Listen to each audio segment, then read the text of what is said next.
My academic journey began with a focus on chemical and process engineering in Iran. During my studies, I became fascinated with biomedical engineering, leading to my first master's degree in this field. At that time, the field was just starting to gain attention.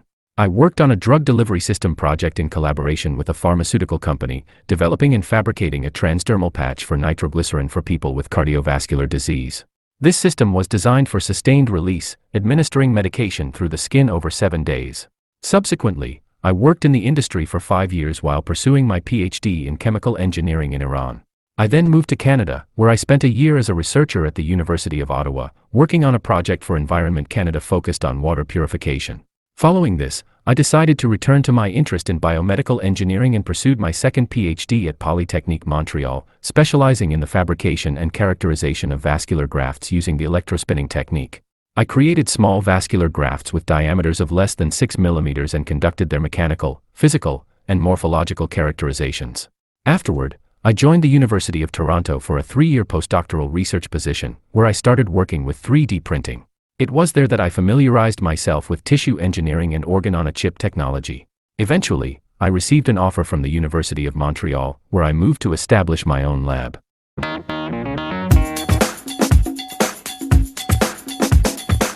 My latest research, which took about 3 years, is my favorite.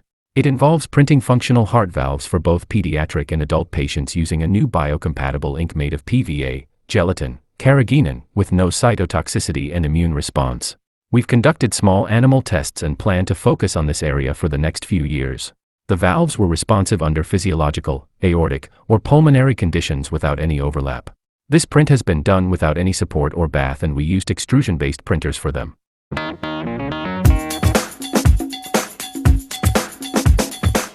Current market valves are made of metal or part polymers and are fixed in size. When we implant them in pediatric patients, they can't grow with the patient and require replacement every 5 to 10 years, meaning multiple open heart surgeries. With our growing valve, the need for repeated surgeries is greatly reduced.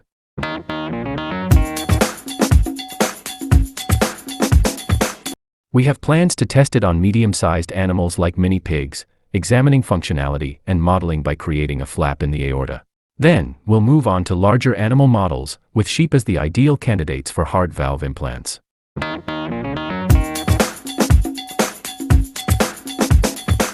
The heart, due to its complex physiology, pathophysiology, genetics, and engineering aspects, is one of the most challenging organs to engineer. Currently, we are far from creating an artificial living heart. There are numerous challenges, such as producing big number of cells in the lab or in bioreactors. We still have a long way to go.